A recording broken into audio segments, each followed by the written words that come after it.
friends, I'm here to tell you and to give the warning that God is giving us that it is time to prepare for the soon return of Jesus.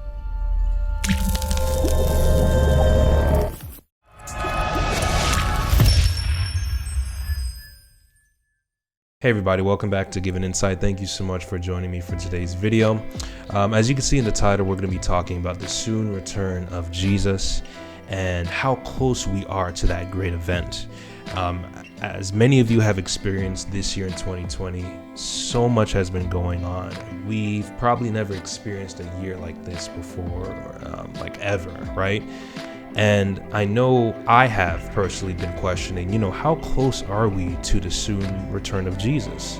With all that's been taking place, it seems like the world is coming to a boiling point, right?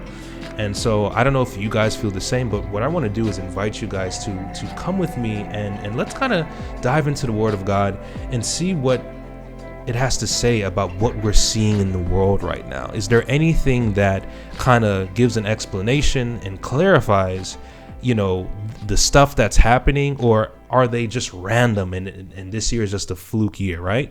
So let's take a look and see what God has to say for us. So what I want to do is start off in Matthew chapter 24. Many of you may be familiar with it, and for those who aren't, this is a chapter where Jesus literally gives a full description of some signs to look out for to tell us how close we are to the end.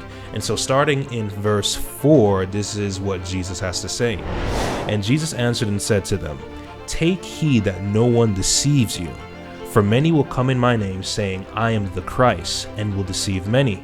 And you will hear of wars and rumors of wars. See that you are not troubled, for all these things must come to pass, but the end is not yet. For nation shall rise against nation, and kingdom against kingdom, and there will be famines, pestilence, and earthquakes in various places. All these are the beginning of sorrows." So what I want to do in this video is a recap of 2020. I know many of you may not want to do that because it's been a horrible year for many. It's been a nightmare for a lot. But I want to do a recap to see, what the list that Jesus just gave. Can we identify any of these signs in this year, being it such a unique and impactful year? Can we identify those signs? And can it help us give us a better understanding of where we are in the stream of time? So starting with number 1, wars and rumors of wars. Have we been seeing wars or escalations in 2020 specifically? Let's take a look. From overnight to tell you about tensions are rising this morning between North and South Korea because of reports that the communist country blew up a liaison office it shares with South Korea. The building was empty because of the pandemic. North Korea says it is also cut off all government and military communication with the South and is threatening to abandon bilateral peace agreements the two countries reached back in 2018. Tensions are running high between China and India. This week, soldiers from the two countries brawled along the border, leaving at least 20 dead.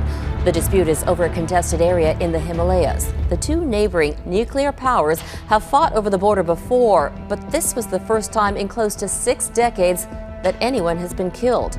As Mike Armstrong reports, both countries are calling for de-escalation, but they're not backing down. U.S. and Iran on the brink, and the president alerting Congress tonight the U.S. will respond with force if Iran retaliates for the drone strike that killed top Iranian commander Qasem Soleimani. The casket carrying Soleimani's remains arriving in Tehran moments ago after snaking through a sea of mourners in other parts of the country. Today, hundreds of thousands of Iranians were in the streets. In Iran's parliament, chants of death to America.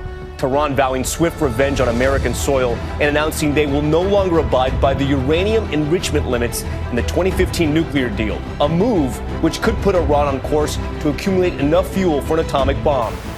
Okay, I think that checks that off. But let's see what else he has to say. He said, nation shall rise against nation, kingdom against kingdom. Have we been seeing that specifically in 2020? American cities from Seattle to Washington, D.C. burned as many peaceful protests during the day turned to rioting and destruction by night. Governors in 12 U.S. states have activated National Guard troops to quell the violence and restore order. No peace! It was the latest move in a week of escalating tensions after George Floyd died in police custody. As outrage spreads over the killing of George Floyd in the U.S., protesters have taken to the streets around the world.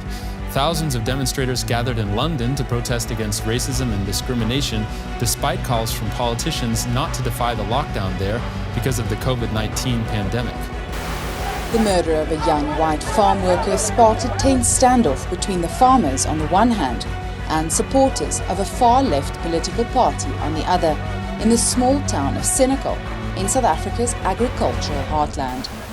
It's disturbing and disheartening. If you are from China, I'm surprised they even let you over here. We're talking about racially motivated crimes inspired by fear over the coronavirus. Now I'm going to share it to my family.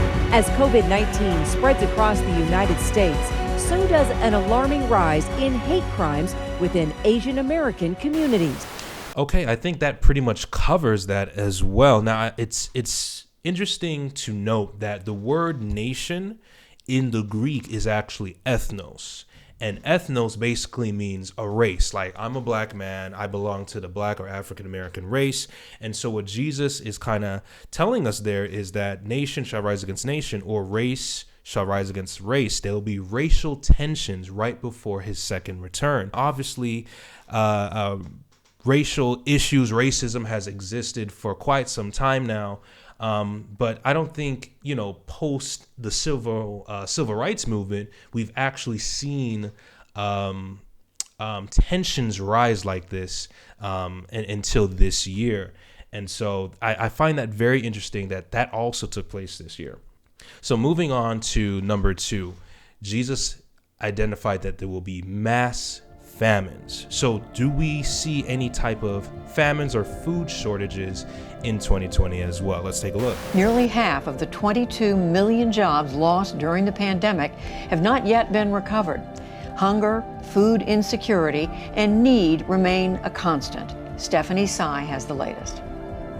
Judy, the most recent survey by the Census Bureau found that more than 18 million American adults said they sometimes or often didn't have enough to eat in the past week. A survey in August found up to 14% of adults with kids said their children were in that same boat. Food banks are stretched to the brink. Though the coronavirus pandemic was relatively slow to hit many developing countries, the World Food Program warns the outbreak could cause widespread famines of biblical proportions. A report by the UN organization estimating the pandemic could nearly double the number of people facing starvation. But now the World Food Program analysis shows also, due to the coronavirus, that an additional 130 million people could be pushed to the brink of starvation by the end of 2020. That's a total of 265 million people.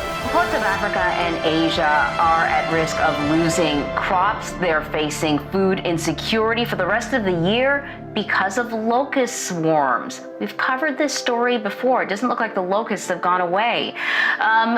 Countries that have been battling the plague since last year, but usually weather means that the problem goes away. Well, this time it's not going away. Kenya is experiencing its worst infestation in 70 years, while in India, locusts are threatening the livelihoods in areas already battered by coronavirus lockdowns.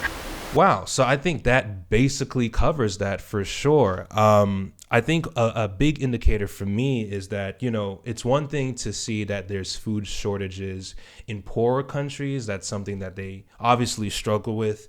But when you see countries like the United States or the UK, the more richer countries, either dealing with food shortages or are under a looming threat of that happening in the near future, I personally really believe that falls under, the identifier Jesus has given us, that famines will take place. Massive famines, worldwide scale famines will take place right before his coming. And we definitely see that in 2020.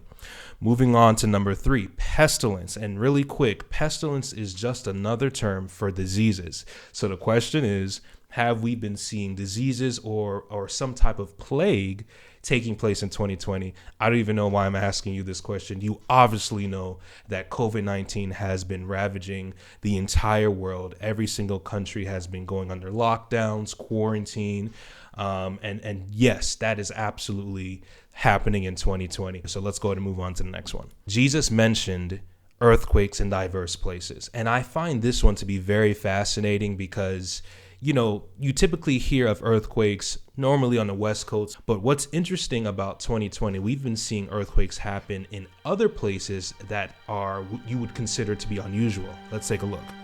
Clayton Sandell here in Denver following breaking news out of Utah. A magnitude 5.7 earthquake hitting just after 7 a.m. local time, about 10 miles west of Salt Lake City. There are reports of damage to homes and buildings, including a homeless shelter in downtown Salt Lake, a brick facade falling to the ground, but no reports of any injuries.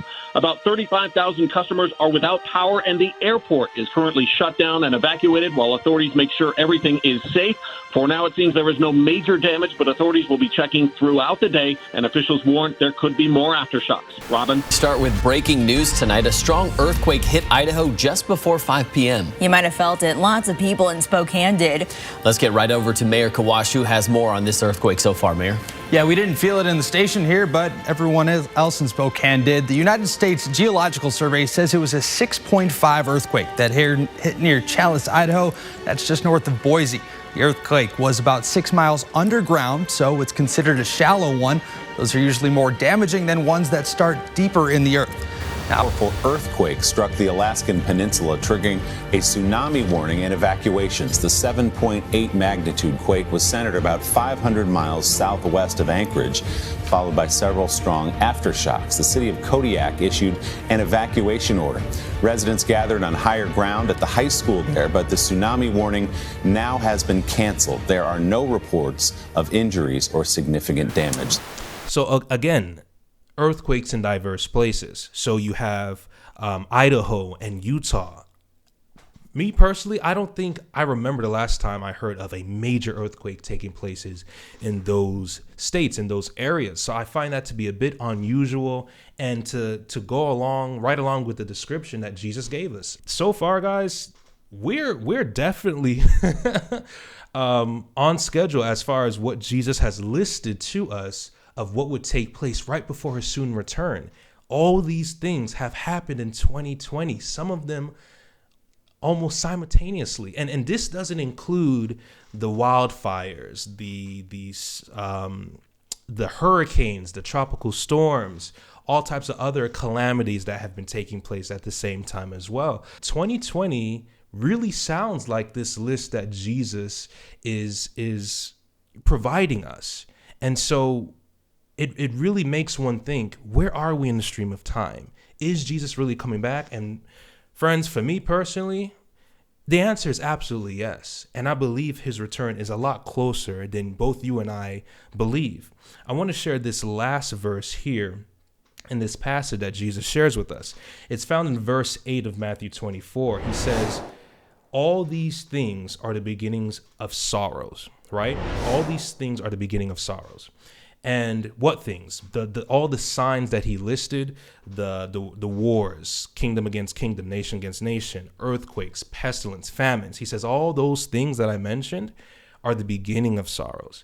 And so it's important to note that although we're seeing these things happen, it does not mean that Jesus is about to burst through the sky tomorrow or even a month from now, right? We do believe his second coming is very close, but we cannot give a day or hour. We don't know. Nobody has that information. God has not given you that information, nor I. So we cannot determine that, but we do know it's very close. But what is very interesting about this statement he says in verse 8, all these things are the beginning of sorrows. In the Greek, that phrase, beginning of sorrows, actually means beginning of birth pains. Or labor pains. So let me explain.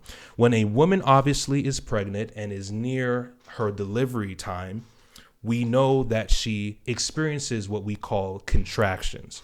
So when these contractions start to take place, it is obviously her water breaks and she starts experiencing contractions, and that's indicating to her that her body is preparing to deliver and give birth to her child, right? What's amazing is that Jesus is giving us this practical this practical way of thinking or way of visualizing these signs. He's saying, just like a woman who is in labor and is having contractions rapidly that indicates to her she's about to give labor, so will these signs take place. So what Jesus is saying is that although we've seen earthquakes and famines and wars for the past 100, 200 years, right? What Jesus is saying, when you see these things happen in frequent succession, that is how close you are to his return. My friends, not only have we seen in 2020 these signs rapidly taking place, but in some cases, they've been happening simultaneously.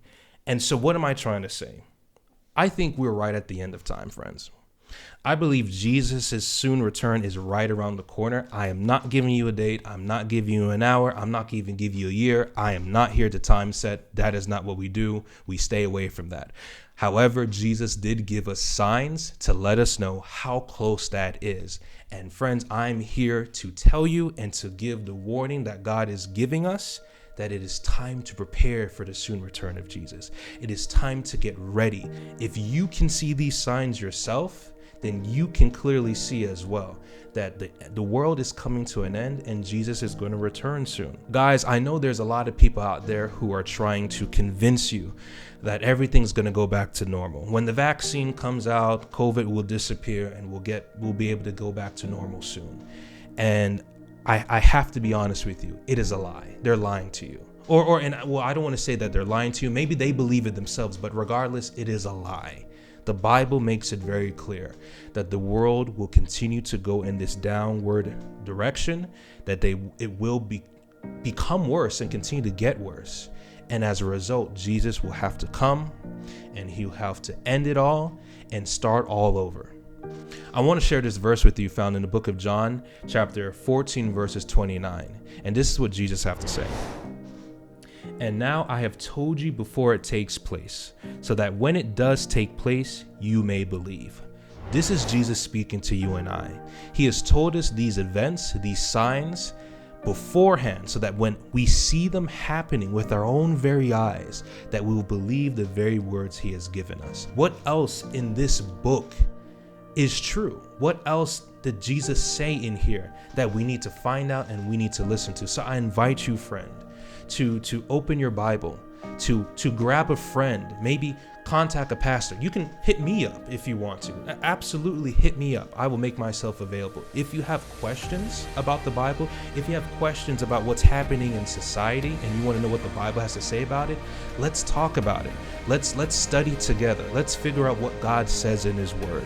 Because if you see these signs, my friends, the Bible predicted this thousands of years ago. You can trust it. Let Jesus into your heart today and allow him to enlighten you and prepare you for what's coming next. And so, friends, I pray that this video was a blessing. I pray that it was a wake-up call to you. I pray you're energized, you're encouraged. I had no intent to bring fear or hopelessness to you, but joy and encouragement and hope that Jesus is coming back soon. 2020 doesn't matter, because God is about to make everything brand new for us. So I invite you and I challenge you to share this video with at least one person who you know, who you believe needs to hear this message. So just one person, whether you have to text it to them, share it on Facebook, Instagram, whatever, share it with at least one person who you believe needs to hear this message. And so, of course, as always, please like, share, and comment down below. Let me know your feedback and how you feel about this video. If you would like to support this ministry, there are links down below in the description where you can support if you're so impressed to. And so, friends, thank you so much for spending time with me today, and God bless. I'll see you next time.